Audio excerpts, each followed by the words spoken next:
Akhirnya kita nyerah sendiri sampai jerit-jerit di rumah sakit tuh suara Erli, tapi dokter nggak bisa nanganin apapun. Dengan adanya AFC ini membuat aku sangat bersyukur ada di sini. Intinya apapun itu, hidup ini cuma sesaat. Jangan jadikan keterbatasanmu itu membuat kamu terbatas dalam menjalani hidup ini. Teman semangat. Semangat buat kita.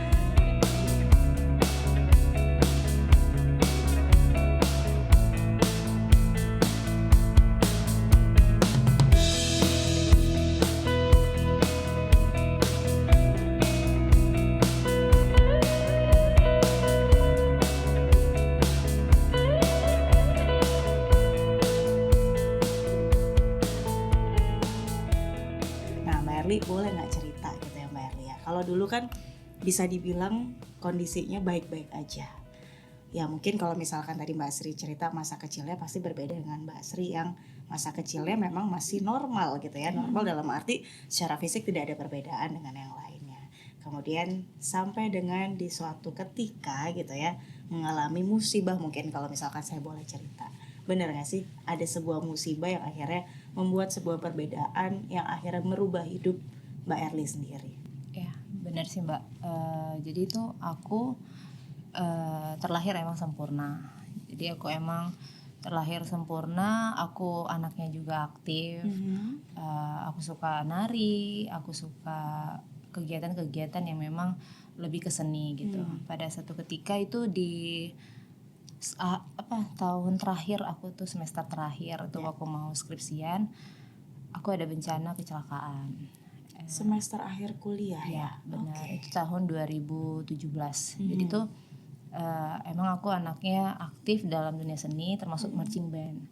Nah sama juga dengan Mbak Sri mungkin kita itu mau mencapai mimpi adalah pakai proses. Jadi kita berjuang dengan apa yang aku inginkan, apa yang aku mampu untuk mencapai mimpi aku gitu. Jadi aku ngelatih Mbak, aku ngelatih marching band waktu itu. Ngelatih? Ya. Jadi bukan hanya main tapi menjadi seorang pelatih? Iya. Oh wow. Syukurnya aku emang udah pemain color guard itu udah komunitas Sumatera Utara gitu. Jadi memang itu pas Agustus tuh 17-an. Nah aku tuh punya mimpi tuh Mbak. Jadi aku pernah waktu kuliah aku nggak pernah dikasih tuh masuk seni tari karena oleh orang tua. Jadi aku tuh anaknya lebih menurut apa orang tua maunya, sekolahnya di sini walaupun sebenarnya kita nggak pengen. Tapi sebenarnya kalau kita kembali lagi, kalau dibilang orang tua egois, tapi kembali kita pikir apa ridho orang tua itu sebenarnya yang terbaik gitu ya. Jadi aku ambil, Mama tuh bilang, papa jangan dong seni lagi, kakak udah seni musik, sepupu seni tari, masa kalian seni tari yang lain dong. Jadi sepupuan tuh semuanya ada jurusan memang macam-macam. darahnya darah seni mungkin tapi nggak berani membantah. Iya, jadi aku harus ambil apa gitu kan. At least di pikiran tuh cuman taunya seni gitu kan. Akhirnya ambil jurusan PTN juga, masuk seni tari itu aku tetap ambil, tapi pilihan terakhir. Akhirnya aku karena dulu ambil jurusan IPS, aku ambil psikologi di USU. Di USU psikologi. Wow. Psikologi di USU. Dua orang ini luar biasa dengan segala keterbatasannya loh teman-teman semua. Aku kuliah di USU psikologi, aku mulai stres karena aku sebenarnya nggak terlalu suka dengan teori Mbak. Nah psikologi itu kan harus kuat dengan teori ya. Sedangkan kita tuh orangnya visual, suka di praktek, suka di ruangan terbuka gitu. Berbeda banget. Jadi aku mulai semester 3 tuh mulai kayak ini beban hidupku nih kok makin berat banget ya, stres tingkat tingginya juga luar biasa dengan lingkungan budaya di kampus juga seperti itu yang nggak sebalance sama kita. Tapi itu belum ada kecelakaan itu kan ya. Akhirnya aku mulai aktif. Ada teman nih alur ceritanya nih ya, teman bilang ternyata di USU ada marching band. Serius gitu kan. Aku mikir kalau aku hanya kuliah mulu nih aku nggak waras nih, aku mikir kan aku nggak akan waras, aku ini dunia ini karena bukan pilihan yang terpaksa ya. Akhirnya aku pergi datang tuh ke ekskul ya, dibilang marching band di USU, aku ikutin. Akhirnya aku aktif di situ setiap kejuaraan dan sebagainya. Aku akhirnya dipilih di kampus karena aku pernah tuh Mbak, di kampus tuh kan biasanya kalau ada kegiatan di kampus tuh nari-nari per angkatan, cuman baju seragam. Kalau kita dari Medan kalau mau nari Batak tuh pakai ulos doang gitu. Tapi karena aku suka nari, aku maunya totalitas. Kita ngelatih sama aku pakai baju total seorang penari. Mau nggak duitnya kita patungan. Jadi nggak usah pakai pelatih, kita coba tapi performance-nya total, aku yang makeup, aku yang sanggul, aku semua yang nyiapin gitu kan. Karena akhirnya, itu passion ya, hobi ya. Jadi aku lebih prepare yang kayak gitu kan. Akhirnya satu ketika ada tawaran nih di UI, ada lomba psikologi summit, lomba tari se-Indonesia, fakultas psikologi. Akhirnya aku mengajukan diri ke dekanat, Pak kita ikut lomba yuk, saya bilang. Oh iya, kamu yakin Pak? Di situ saya ngumpulin teman-teman, di situ juga pasti ya setiap namanya komunitas ada goyangnya juga ya dengan egois teman-teman ngerasa kok kan teman setara masa mau ngatur kita dan sebagainya, banyak konflik yang memang untuk menuju sukses tuh nggak gampang gitu ya. Akhirnya disetujuin, berlangsunglah kegiatan itu, kita dapat juara 1. Wow, juara 1 ya. Akhirnya jadi anak kesayangan juga di salah satu di kampus tuh, jadi kayak wah, karena berprestasi ya. Nah jadi tuh udah dibilang tuh sama wakil dekan Erli nanti hadir ya penyerahan mahasiswa berprestasi di upacara 17 Agustus. Siapa? Nah rasanya gini, kita nggak bisa unggul secara akademik karena kita tidak passion, tapi kita bisa mengharumkan nama fakultas gitu. Jadi kayak aku bisa buktikan ke orang tuaku gitu loh, aku juga bisa berprestasi dalam hal walaupun nggak disetujuin dan nari, tapi aku di kampus aku imbangin nih, imbangin. Tapi sembari itu Mbak, aku karena marching band memang juga aktif, aku ngelatih dalam arti gini. Kenapa aku memilih ngelatih? Kebutuhan juga gitu. Sembari kita kuliah dari jam 8 pagi sampai jam 6 sore, habis itu kita mulai jam sore sampai malam jam 11 kita latihan, mau pulang dari situ kita belajar lagi, kan tugas kuliah wajib diselesain ya. Betul. Nggak ada cukup rasaku Mbak kalau kita cuma dikasih 100 atau 150, kita harus ngekos, tinggal sama keluarga, dengan uang segitu untuk seminggu kayak nggak cukup. Tapi aku tidak mau menyesalin itu, dalam arti itu kemampuan orang tuaku, jadi aku harus apa?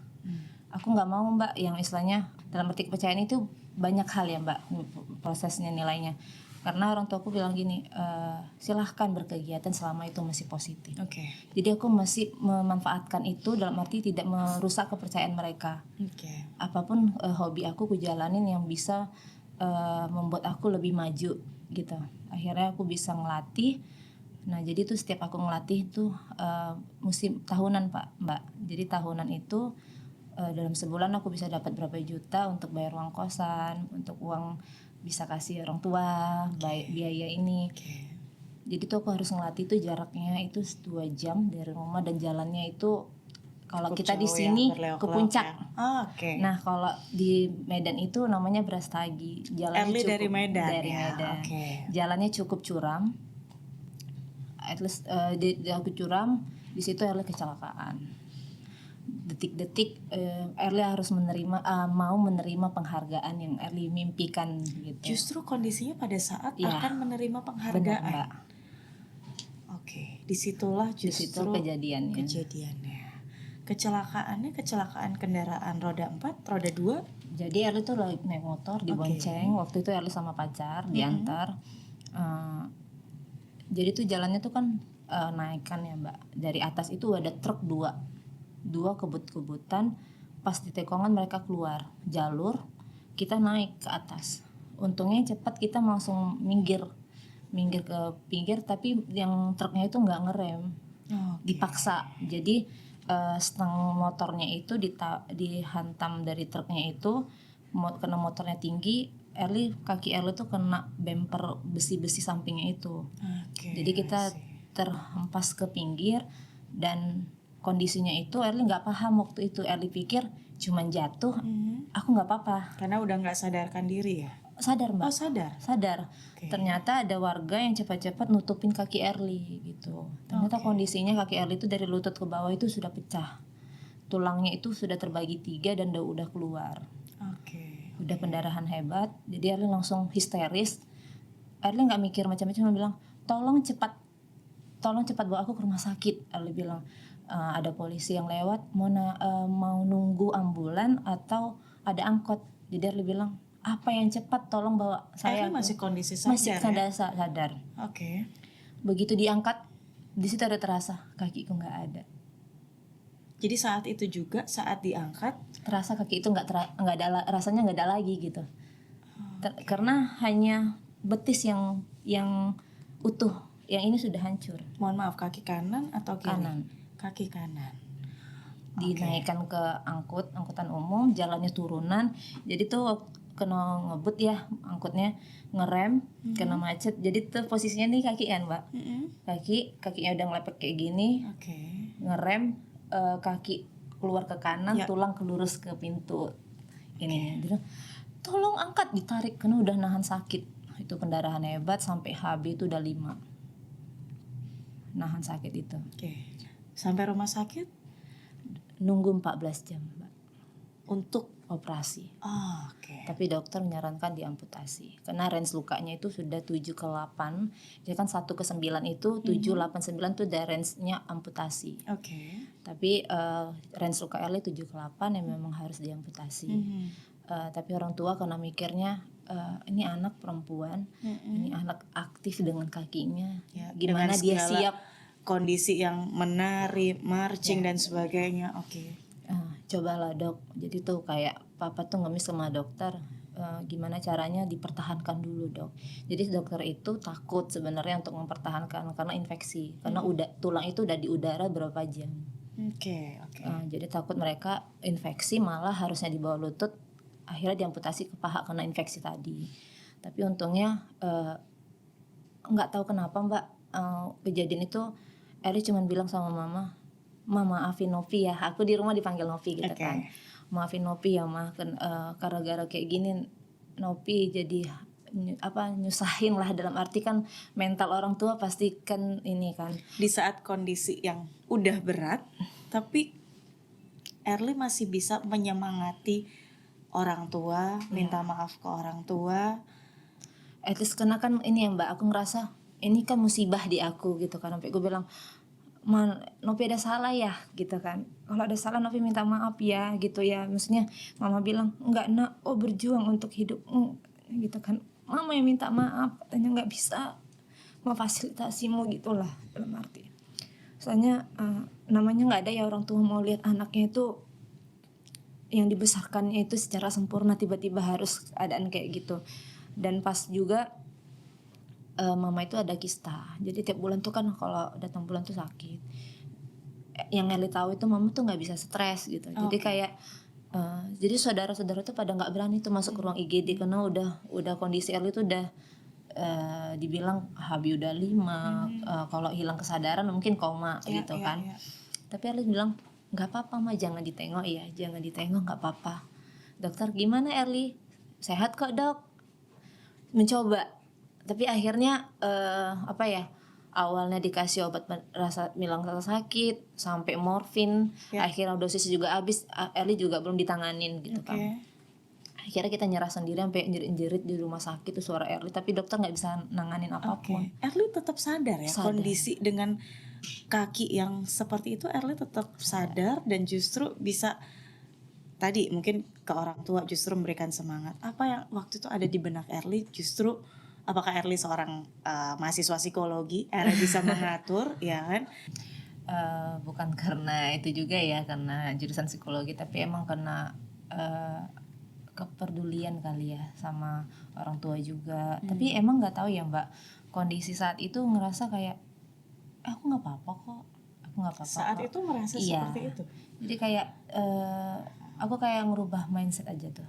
Jadi sebenarnya emang ada kekecewaan juga sih sebelumnya itu. Aku 2 hari sebelumnya dikecewain sama pacar gitu kan. Tiba-tiba kejadian di saat aku udah deh aku fokus lagi deh kerja kuliah gitu kan, kejadian dah seperti itu. Jadi aku kayak mikir, karena sering tuh aku dengar itu jangan stres, nanti pendarahan terus takutnya. Selama pada saat di rumah sakit itu suara-suara itu ada. Itu jangan stres, karena ada tetangga juga itu dia kena kanker tulang, makin dia stres makin menghambat persembuhannya gitu. Jadi aku pikir aku akan sembuh. Jadi entah kenapa dokter selalu tes kapasitas jempol itu kan masih berfungsi atau enggak. Erli bilang, gimana terasa dok, terasa, walaupun sembari itu sebenarnya ada bisikan harus diamputasi.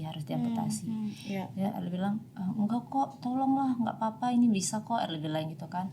Sampai orang tua, keluarga semuanya tuh nggak berani lagi menghadap Erli di rumah sakit itu karena kondisinya udah memang drop, HB udah 5. Ada beberapa kali, jadi tuh waktu nyampe rumah sakit itu, karena kita takut ya mbak, masuk mau diturunkan, mereka tuh bingung menurunkan Erli dalam angkutan umum itu karena kondisinya kaki pecah seperti itu, bagaimana nurunkannya gitu kan.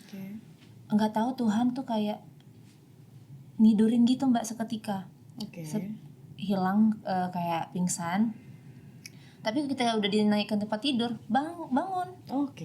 Kayak jadi proses sakitnya itu nggak terasa gitu. Tapi malah yang Erli rasakan di dalam tidur sejenak itu, ngerasa kayak di dalam itu bilang, syukurlah ternyata tadi mimpi. Saking nggak tahu alam sadarnya itu juga mempengaruhi traumatiknya itu mbak ya. Padahal itu nyata. Padahal itu begitu bangun, ya Allah ternyata ini yang nyata. Sampai kayak gitu kan beberapa kali ngerasa, ya udah deh aku harus kuat gitu. Jadi emang karena orang tua juga, sampai mama tuh orangnya tuh mendem banget mbak. Jadi dia menahan tangis apa semua itu dia mendamnya banget. Jadi kayak kita saling paham sih sebenarnya kondisi orang tua itu seperti apa, dia kelemahan dia itu seperti apa. Jadi ada kayak aku tuh harus kuat di matanya, karena apapun ceritanya orang tua pasti akan miris banget sama yang Tapi itu kondisi yang instan gitu loh mbak Erli, bener-bener yang kecelakaan, gak ada yang mau, tiba-tiba menimpa, kemudian cepat banget kan kalau dari cerita yang Mbak Erli, dibawa ke rumah sakit, kondisi kaki yang sudah berubah. Di situ tuh justru Mbak Erli bisa, menurut saya sangat-sangat kuat ya gitu ya. Yang saya bisa malah kasih semangat ke orang tua dengan segala bisikan, mungkin suara-suara di luar sana kondisinya sudah bagaimana. Itu tuh gimana gitu? Nggak tahu ya mbak. Jadi kayak aku nganggap aku nggak apa-apa gitu loh, walaupun keadaan seperti itu aku main, karena nih sembuh dari pikiran gitu. Aku mikirnya begitu di awal, kondisi udah kayak gini, tapi aku nggak. Jadi orang sering tanya, kok bisa sih kau nggak mikir bakalan kehilangan kaki? Aku bilang aku nggak pernah mikir kehilangan kaki, gue bilang gitu kan. Tapi emang saat posisinya di situ ada keadaan aku terrendah di saat titik itu. terendah. Ya, karena nggak mungkin ya sekuat-kuatnya kita mencoba kuat. Kita tuh manusia biasa juga, pasti ngedrop gitu. Jadi mama tuh papa cuma pernah bilang, nangis aja kalau mau nangis, keluarin aja kalau enggak kok masih nahan. Enggak nangis pada saat itu. Enggak, masih tahan gitu kan. Karena dari dulu tuh memang Erli kalau nggak terlalu sakit nggak akan nangis di depan mama sama papa. Mungkin karena juga ada trauma juga ya mbak, dalam arti pola asuh orang tua kan juga ada ya. Papa dulu tuh orangnya keras, nanti tingkat stresnya tinggi dengan perekonomian yang keadaan yang sekarang.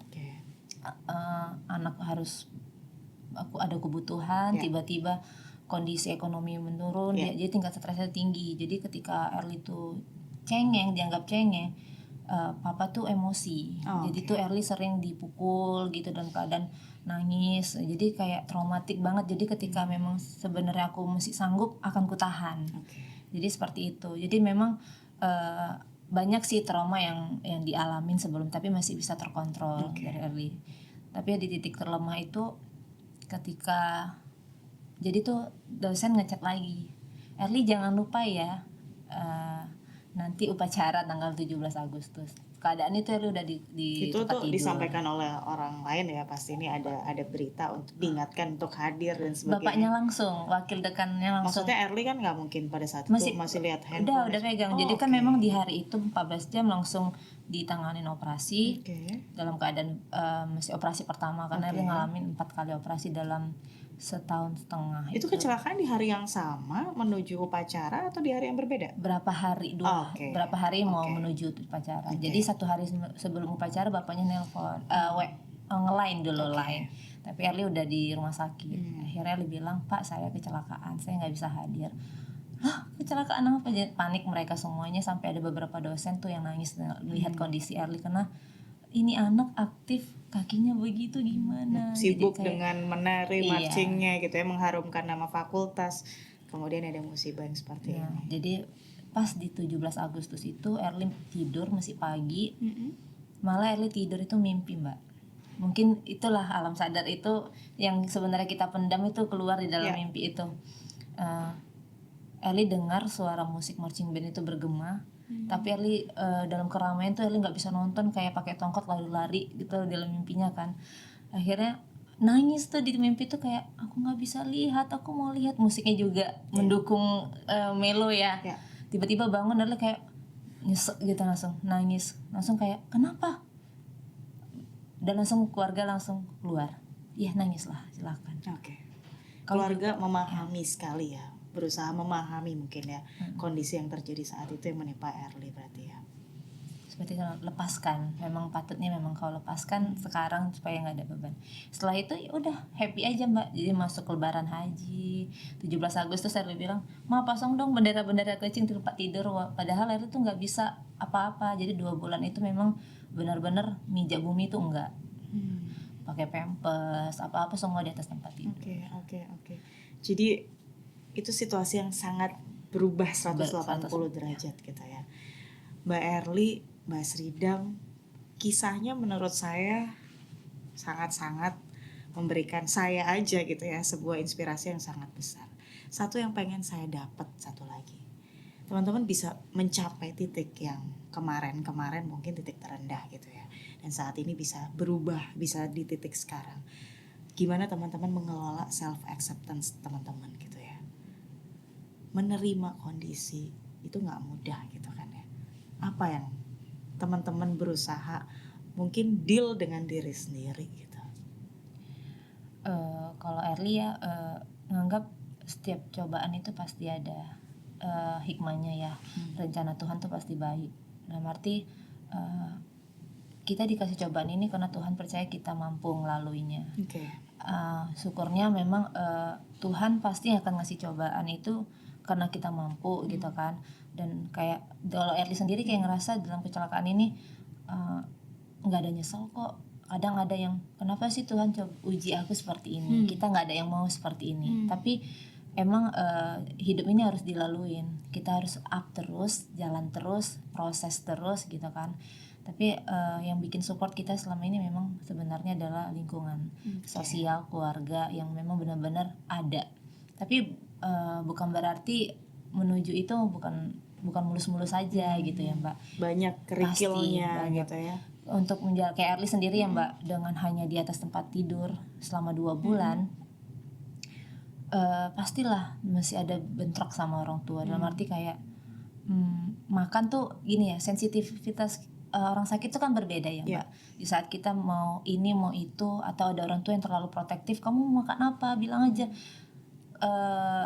Secara mental psikis kita kan bisa ya mempengaruhi, nggak selera makan, nggak pengen ini. Dalam arti untuk kita mengontrol diri kita supaya kuat aja itu udah cukup.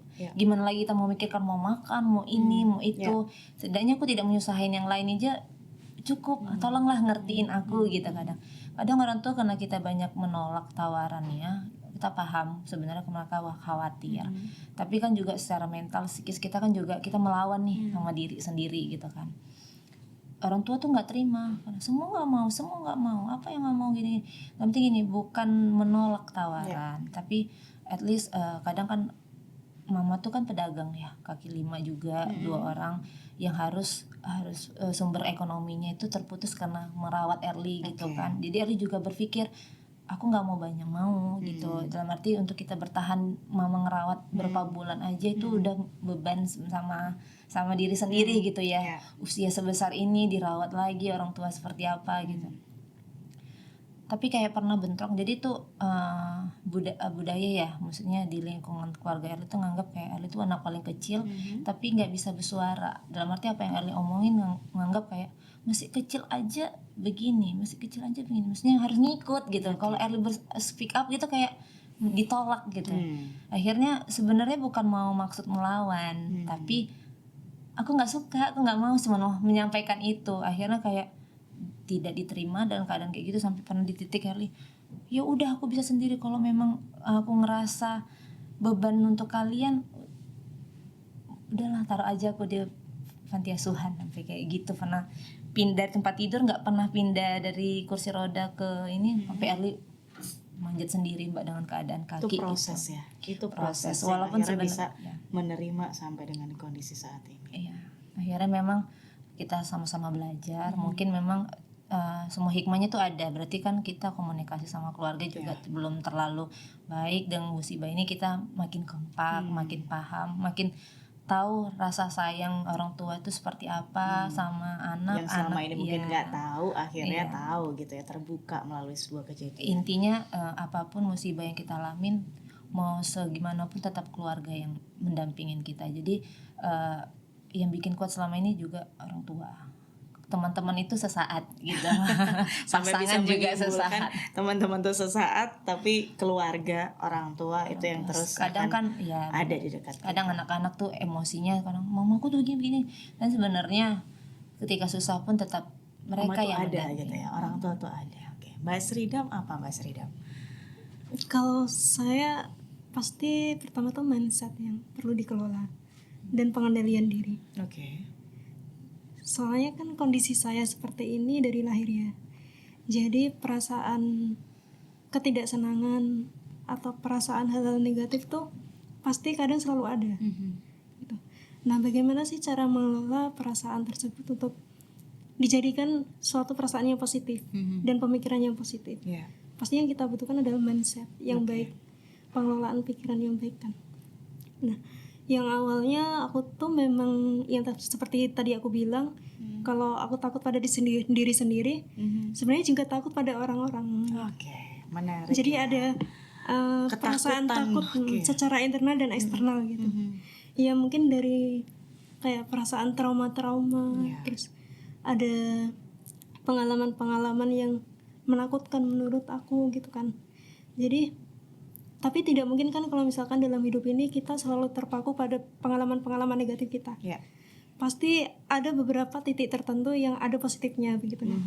Nah, akhirnya bagaimana sih agar aku bisa untuk mengubah mindsetku ini untuk menjadi lebih positif dan memperlihatkan melihat untuk bagaimana cara pandangku untuk hidup ke depannya begitu. Akhirnya aku berpikir bahwa kehidupanku ini adalah suatu pembelajaran yang berharga dalam hidupku, yang dimana ketika ada kayak perasaan-perasaan negatif tertentu, aku harus kayak menolak atau enggak membalikkan perasaan tersebut untuk mencari perasaan yang lebih positif gitu, dan menerima orang-orang yang mungkin dahulunya mungkin ada rasa sikap menyakiti kita. Berusaha memaafkan. Tapi sebenarnya rasa sakit hati itu sebenarnya tidak terlalu ada. Maksudnya setiap orang mungkin berhak untuk mengeluarkan pendapat mereka. Karena mungkin mereka mengatakan sesuatu yang negatif itu, mereka tidak tahu diri kita itu seperti apa. Begitu. Lagi-lagi itu dikelola oleh mindset ya pastinya. Nah, bagaimana menghadapi sikap mereka itu kan pasti mindset kita yang harus diubah. Karena kita tidak bisa mengendalikan sikap orang kecuali kita sendiri yang mengendalikan pemikiran dan perasaan kita masing-masing. Betul banget teman-teman, sebuah kata-kata yang menurut saya indah banget ya, Mbak Sri kemudian Mbak Erli, bahwa gimana kita bisa mengelola gitu ya mindset kita, karena kita nggak bisa mengendalikan orang lain. Ini yang mungkin teman-teman dari segala macam perjalanan, akhirnya bisa menerima diri sendiri, dealing dengan diri sendiri melalui itu tadi gitu ya. Akhirnya berusaha embrace kondisi kita, tahu oke, orang lain memang bebas berperilaku seperti apa, tapi ya udah, inilah kita yang bisa menerima. Karena kita kan yang hidup ya Mbak, kita yang hidup, kita yang nantinya setiap manusia tuh mempertanggungjawabkan apa yang dilakukannya masing-masing. Karena hubungan kita kan tentu nomor satu adalah hubungan kita dengan yang di atas. Betul. Baru kemudian diseimbangkan dengan hubungan kita kepada manusia. Luar biasa. Tapi tidak semua manusia kan memperlakukan kita sesuai dengan perlakuan kita kepada mereka. Iya, betul. Jadi nomor satu adalah pastikan diri kita itu baik dulu ke orang. Mungkin ada 1, 2, 3 orang yang melakukan hal negatif, tapi itu jangan sampai membuat kita menjadi negatif juga gitu. Ya. Dan tentunya kenapa aku bisa menerima diriku sendiri juga ada orang-orang di sekitar seperti Mbak Erli, karena orang-orang sekitar itu kadang mungkin tidak terlalu banyak orang yang mempengaruhi, tapi kadang ada yang mempengaruhi. Ya. Khususnya orang tua itu yang paling mensupport aku dari kecil sampai sekarang, yang adanya mereka tuh kayak membuat aku semangat gitu. Sama ya berarti dengan Mbak Erli, orang tua, kembali lagi ke keluarga gitu ya, yang akhirnya bisa menguatkan diri kita selain diri sendiri ya, untuk Mbak Sri ataupun Mbak Erli. Nah, satu lagi yang saya pengen tahu, sampai berada di titik sekarang bergabung dengan sebuah perusahaan yang besar, holding BUMN, teman-teman bahkan bisa berkarya di sini, seperti apa tuh, dan apa sih yang diterima oleh teman-teman dari lingkungan sekitar, dari sebuah korporasi mungkin ya? Karena kan Mbak Erli setelah kecelakaan kemudian bisa bangkit lagi, aktif lagi, menari lagi gitu ya, melakukan hobinya lagi sampai bisa berada di sini. Apa tuh kira-kira Mbak Sri dan juga Mbak Erli? Kalau dari aku kenapa bisa bergabung di sini, itu kan di IFG itu ada pengumuman untuk membuka lowongan kerja bagi disabilitas. Oke. Nah waktu itu aku tahunya tuh dari grup WhatsApp Globability, dimana emang Globability ini kan di bawahnya DDI kan, Daya 5 itu. Oke. Nah di dalam grup itu tuh kita kayak sering adanya webinar atau pelatihan-pelatihan tertentu. Dari situ dan kita ya juga infonya. sharing informasi terkait apapun itu yang buat bukan komunitas sih, tapi itu lebih ke kayak grup untuk kita bisa berkomunikasi. Gitu, untuk sharing-sharing. Akhirnya taunya di situ, dan itu kan di dalam posternya yang dibagi di dalam grup itu kan ada Instagramnya kan, maksudnya ini lowongan kerja dari mana. Akhirnya saya cari-cari tahu gitu kan, cari-cari tahu di Instagram, di website lainnya, itu ternyata resmi gitu. Akhirnya daftar juga. Itu daftar di situ secara online, semuanya proses rekrutmen itu secara online semua gitu. Dan di samping saya juga mendaftar pekerjaan di IFG ini, saya kan juga mendaftar pekerjaan di tempat lainnya gitu. Karena waktu itu tahun 2021 sekitar September Oktober itu memang aku baru lulus kuliah gitu. Baru di wisuda juga. Akhirnya kan emang proses cari-cari kerja juga kan. Proses cari kerja di tempat lain. Cuman kadang kayak ada tempat kerja tertentu yang aku nih udah dinyatakan lulus nih dalam tahap administrasi mau wawancara. Cuman ketika aku jelasin pas mau wawancara, ketika aku jelasin kalau aku punya kondisinya seperti ini, itu ada perusahaan yang kayak proses wawancaranya dibatalkan gitu. Ada ya penolakan seperti itu pun masih ada. Ada gitu. Jadi ada beberapa yang menerima, ada beberapa yang memang mungkin ada kebijakannya sendiri gitu kan. Setiap perusahaan memiliki kebijakannya sendiri-sendiri gitu. Dan akhirnya bisa bergabung di IFG gitu ya. Dan daftar di IFG pun ini juga sangat membuat aku bersyukur banget. Apalagi bisa masuk di IFG ini, dimana orang-orangnya memang semua ini adalah harapan-harapanku di sebelumnya gitu. Sesuai dengan apa yang diharapkan oleh Mbak Sri. Karena kan memang aku pernah berharap nih pas waktu kuliah, aku pengen kerja di tempat yang orang-orangnya itu baik, yang mau diajak sharing tentang pengalaman atau enggak tentang ilmu pengetahuan, tentang hal-hal baik lainnya, yang orang-orangnya juga mendukung, yang bijaksana, kemudian juga di tempat tersebut juga kiranya tuh mau mendukung untuk melakukan hal-hal baik gitu. Dan alhamdulillah ketemunya di AFG ini. Dan AFG merupakan lingkungan yang menurut Mbak Sri sesuai dengan apa yang diekspektasikan waktu itu ya. Iya, alhamdulillah. Rezeki memang nggak kemana, kita nggak tahu jalannya Tuhan ya Mbak Sri ya. Bahkan pun aku nggak pernah berpikir kalau misalkan aku dapat kerja di Jakarta gitu kan, kondisiku yang seperti ini mana mungkin sih bisa jauh-jauh gitu kan. Ya. Paling kan nggak semua perusahaan bisa menerima Ya. penyandang disabilitas kan. Jadi dengan adanya AFG ini membuat aku sangat bersyukur ada di sini dan hidup di sini. Karena banyak ya yang didapatkan juga Sangat-sangat selama bergabung banyak. di AFG. Karena kita di sini emang semua diberikan kesempatan untuk belajar, mencari pengalaman, dan berlatih apapun itu di sini. Dan semua orang juga mendukung. Itu sih yang sangat-sangat aku syukurin. Yang memang tidak semua orang mungkin memiliki kesempatan untuk mendapatkan hal itu, gitu kan. Ya. Gitu sih. Dari Bojonegoro menuju Surabaya, menuju Jakarta dengan kondisi yang bisa dibilang luar biasa gitu ya. Berbeda dengan teman-teman pada umumnya. Tentu ini sebuah pelajaran yang sangat luar biasa baik untuk saya maupun mungkin untuk insan AFG atau teman-teman di luar sana. Nah, kalau Mbak Erli, gimana tuh Mbak Erli? Kalau Erli ya, setelah kecelakaan itu dinyatakan cacat permanen karena memang kondisi ada saraf yang tidak berfungsi secara normal lagi, membuat pastilah keluarga tuh jadi mikir ini anak sudah tidak bisa melakukan aktivitas seperti orang biasanya gitu. Tapi Erli, papa dulu pernah tuh sampai ayolah dok ke dokter saraf, cangkok aja saraf saya biar saya yang cacat, anak saya enggak. Karena sampai papa bilang papa udah tua, kamu masih mau menjalanin masa depan. Aku pikir aku kayak gini juga bisa kok pak, dalam arti ya udah jalannya aku harus begini daripada kita dua-dua jadi cacat gitu kan.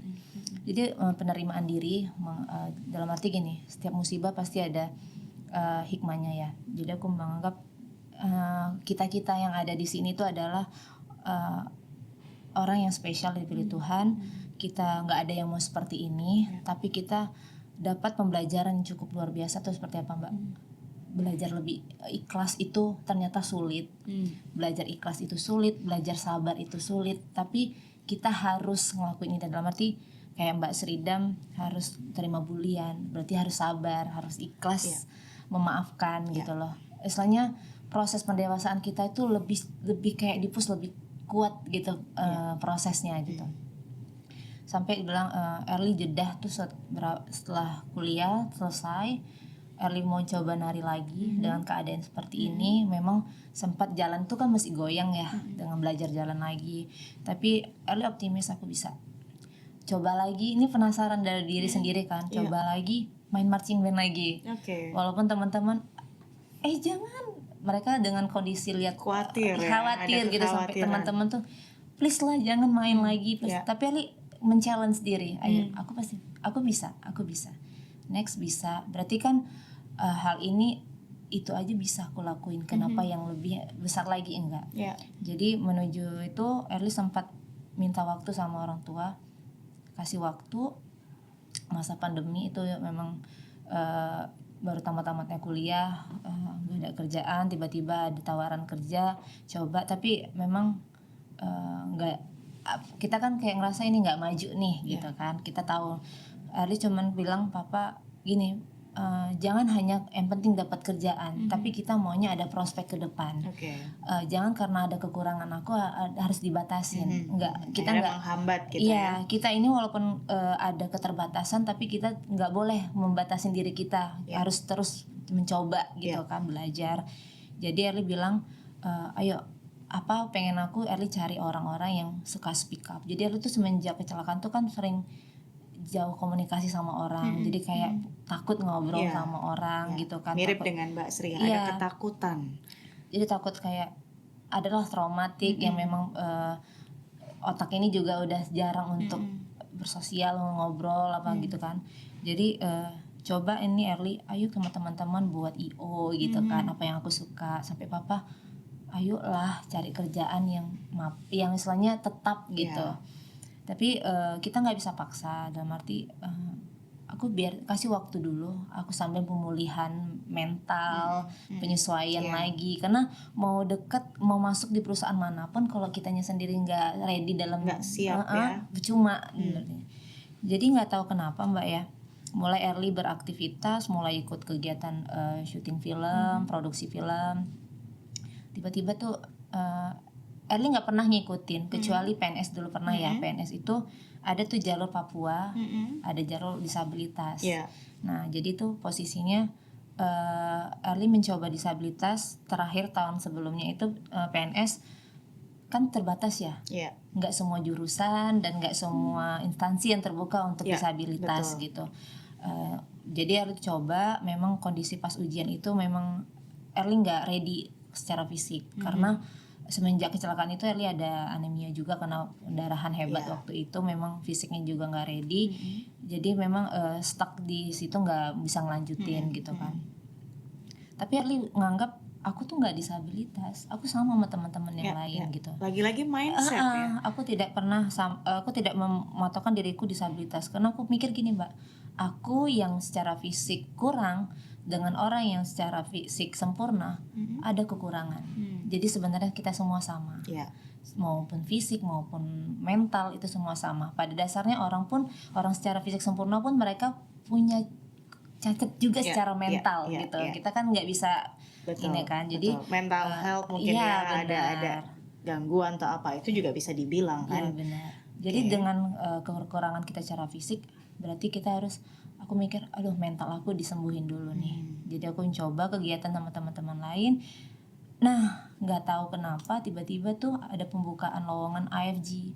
Nah di situ Erli nggak pernah sama sekali Mbak, nggak pernah tahu AFG itu apa. Karena Erli jujur nggak pernah ngikutin komunitas disabilitas.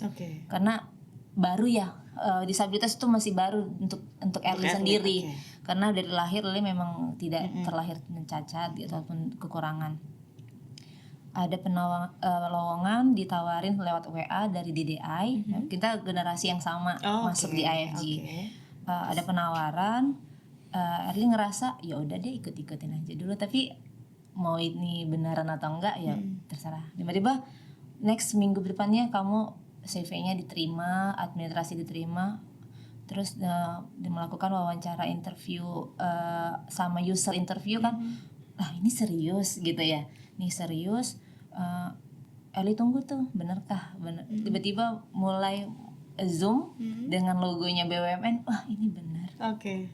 Langsung kayak mulai ambisi nih, mulai kayak punya harapan baru nih. Ternyata ada perusahaan yang menerima keadaan, karena memang sebenarnya gini, mau masuk di perusahaan mana, kalau mikir Mbak, karena aku kan masih baru ya, kalau aku terlambat aku nggak bisa lari gimana. Terus kalau aku masuk di jalur umum, orang tidak menerima kondisi aku, namanya kita kerja kan harus cepat dan sebagainya, itu gimana ya.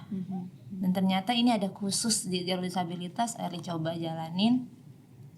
Erli sempat pernah bilang, aku nggak apa-apa lah kerja yang dari, aku pengen jadi HRD nih, pengen yang ngurus apa pun gak masalah lah, yang penting aku kerja. Yang ditawarin itu salah satunya adalah SDM Mbak. Yang memang sesuai harapan. Pengen, karena kan gini Mbak, kita ada insecure ya dengan keadaan seperti ini. Gimana ya lihat teman-teman udah jadi HRD di situ. Pada umumnya kan tamatan psikologi banyak yang jadi HRD gitu. Bagaimana ya aku bisa kayak jadi teman-teman. Nah ternyata posisinya dulu teman-teman tuh pada sombong tuh setelah udah kerja gitu ya, kita nganggap kita tuh ya nggak gitulah gitu kan. Akhirnya masuk di lingkungan AFG ini dengan apa ya Mbak, sangat mensupport, dalam arti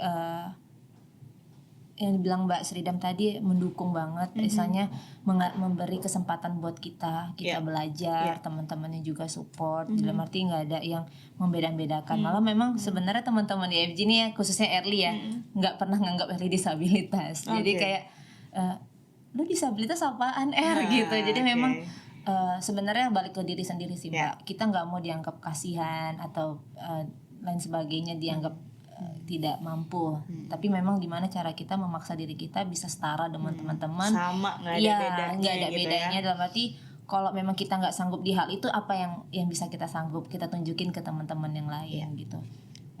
sangat bersyukur luar biasa. Dan walaupun ya kadang kita kerjanya sampai malam, tapi itu senang Mbak. Kenapa? Nganggap ini memang kayak udah rumah sendiri. Apalagi kita perantauan ya. Karena perantauan, terus kayak teman-teman di divisi juga support, dan dalam arti ya udah ini kan keluarga aku gitu. Jadi emang benar-benar nyaman dan apa bisa yang diterima bisa gitu ya, oleh diterima. lingkungan, apa yang di lingkungan HFG sendiri benar-benar bisa diterima gitu ya. Malah kondisi-kondisi nggak ada yang apa ya mensepelekan dengan kondisi kita yang seperti ini, tapi memang sportif. Lu sanggupnya ngerjain apa, lu bisanya ya, memang namanya pekerjaan pasti harus bertanggung jawab ya, secara profesional yang kita dapatkan di sini. Gitu. Mimpi apa sih yang mau teman-teman masih mau raih? Ini kan perjalanan udah panjang, bisa dibilang berat gitu ya, berliku, tapi teman-teman bisa melalui itu. Dan masih ada mimpi apa yang teman-teman belum capai? Apa yang masih mau diraih? Karir Mbak. Karir? Ya. Oke. Jangan mikir gini, jangan hanya karena disabilitas cuman administrasi kerjaan itu saja, tapi orang-orang disabilitas itu juga mampu untuk karir di atas gitu. Jadi seperti itu, dalam arti bukan karena kita ambisius dengan karir ya, tapi memang punya upgrade, mimpi ya, gitu ya. upgrade dengan kemampuan yang kita punya. Dengan cara apa? Kita terus belajar gitu. Bukan hanya karena disabilitas digampangin kerjanya, dinaikin jabatannya, tidak, tapi sebelah memang, berbeda gitu ya. Kalau Mbak Sridam apa?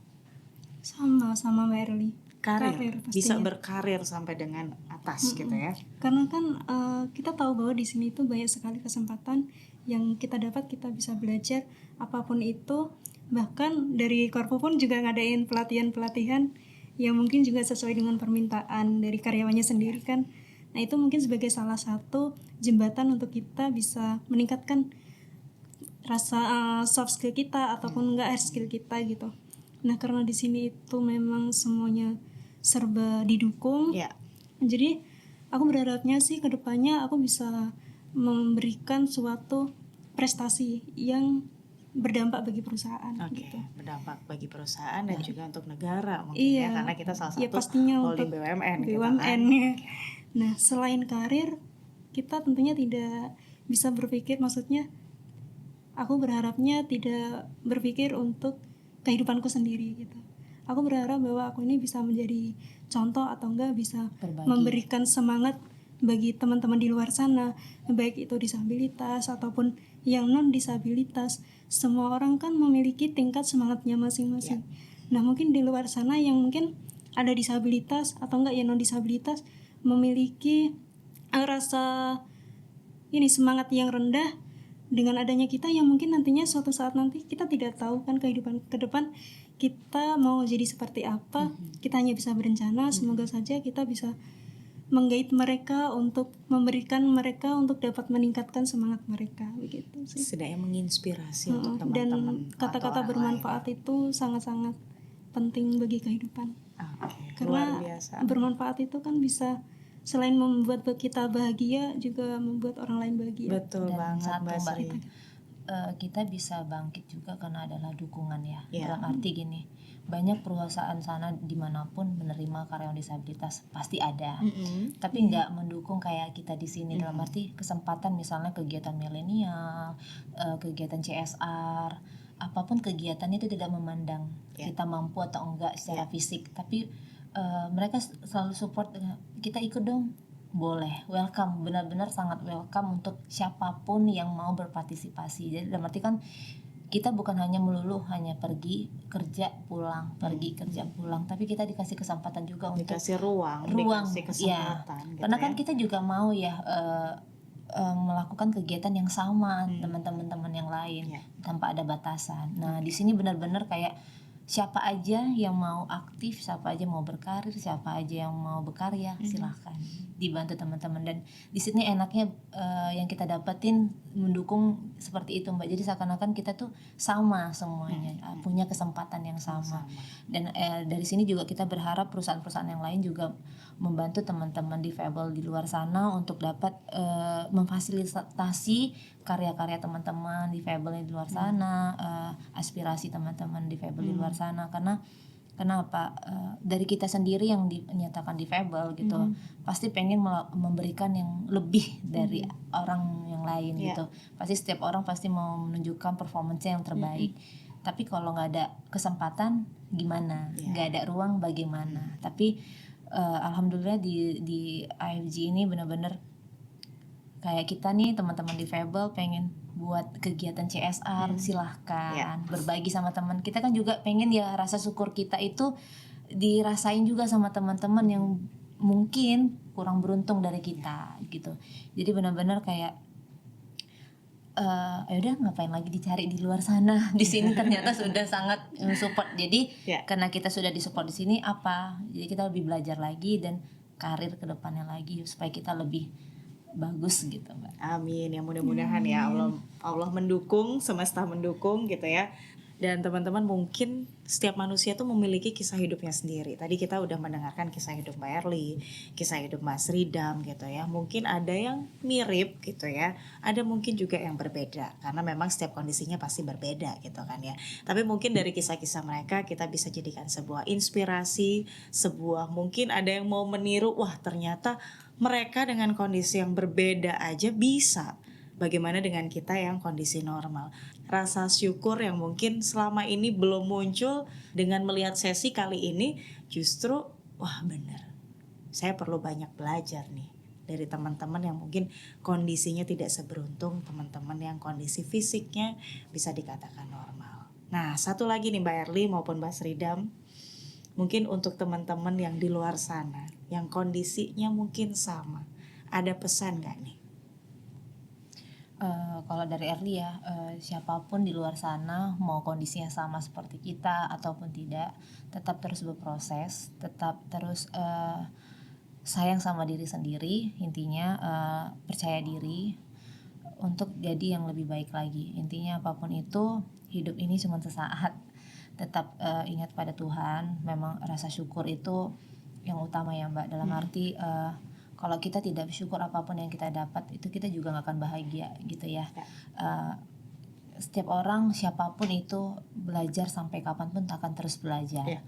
Jadi tetap semangat, jangan pernah putus asa. Masalah itu selama kita masih bernafas, masalah kan terus ada.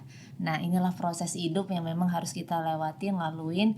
Ambil hikmahnya, setiap musibah, setiap apapun yang ada di kehidupan kita itu adalah proses pembelajaran untuk kita menjadi lebih baik lagi, belajar lagi untuk jadi lebih dewasa, memahami hidup ini seperti apa. Jadi kita nggak bisa bandingkan masalah orang itu lebih berat, masalah Mbak Ridam lebih berat daripada aku. Nggak ada yang bisa mengukur tingkat kesulitan masalah setiap orang, karena itu pasti berbeda dari budaya lingkungannya, sosialnya, itu pasti sangat berbeda. Jangan pernah menjudge apapun itu, lebih sayang sama diri sendiri, berproses, lebih semangat aja, itu aja sih Mbak. Thank you Mbak Erly. Mas Ridam, apa nih pesannya? Kalau buat teman-teman di luar sana, mungkin salah satunya adalah ketika kita memiliki keterbatasan, jangan jadikan keterbatasanmu itu membuat kamu terbatas dalam menjalani hidup ini. Lampauilah batasanmu, karena kehidupan ini itu masih panjang gitu. Ketika kita mampu untuk menghadapi semuanya, kita mampu untuk melawan hal-hal apapun itu yang ada dalam kehidupan kita jalani aja dengan semangat. Jangan pantang menyerah, terus kemudian jangan lupa untuk bersyukur. Itu aja sih. Karena jadi gini, kayak di luar sana tuh sebenarnya masih ada banyak kesempatan. Nah, selama kita menunggu kesempatan itu hadir dalam hidup kita persiapkan dulu untuk kita selalu belajar, meningkatkan kemampuan kita, dan terus meningkatkan kemampuan kita hingga kita itu siap untuk menjalani kesempatan itu. Gitu Mbak. Luar biasa. Terima kasih sekali Mbak Ridam, Mbak Erly. Teman-teman insan AFG ataupun yang di luar sana, sayangi diri sendiri dan ingat, lampaui batasmu. Mungkin itu salah satu kunci dari teman-teman akhirnya bisa ada di titik ini gitu kan ya.